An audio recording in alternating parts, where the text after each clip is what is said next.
Over thousands of years, the ability to speak has been hardwired into our brains. Reading has to be learnt.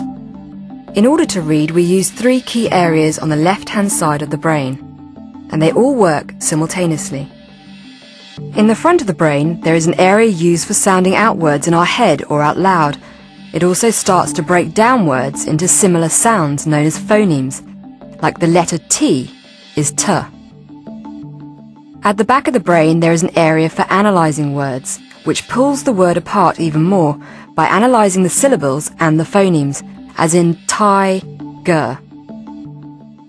And the third area is responsible for detecting word forms, allowing us to instantly recognise words without having to sound them out. The more activation in this area, the more able a reader can glide through print without hesitation. This is the area that has been shown to function differently with some dyslexic people. Hunting tiger can kill. Most of us rely mainly on the left-hand side of our brains to read, but dyslexics like Ryan seem to use more of the right-hand side.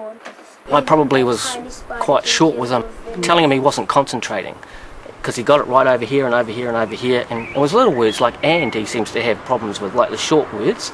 And it's in knowing now that it wasn't because he had bad concentration, or it's more because the word doesn't always look the same to him, and so he processes words more like a picture, from what I understand from how he talks to us, and the pictures don't always match when even though it's the same word, so he has to guess sometimes.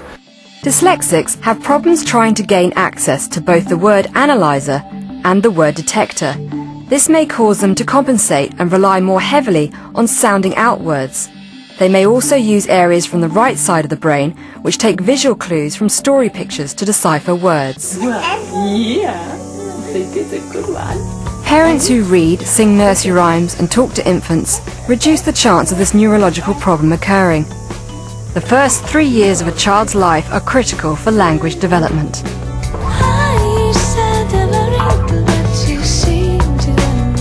While scientists are still uncertain about the causes of dyslexia, they do know that it is commonly hereditary, and Victoria's family is no exception. Her father, brother and sister all found out they were dyslexic later on in life.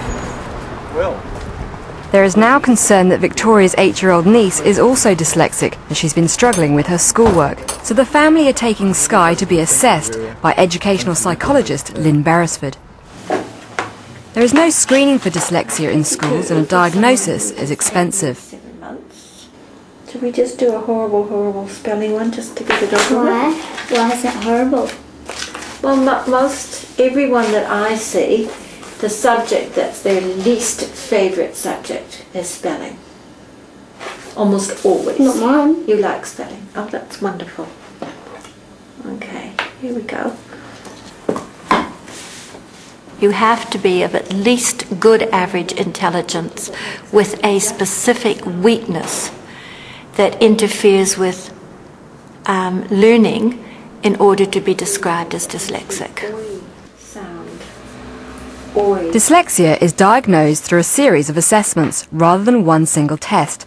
The symptoms and characteristics vary significantly from one dyslexic to the next, so it's crucial to have an assessment done by an educational psychologist to determine what help is needed.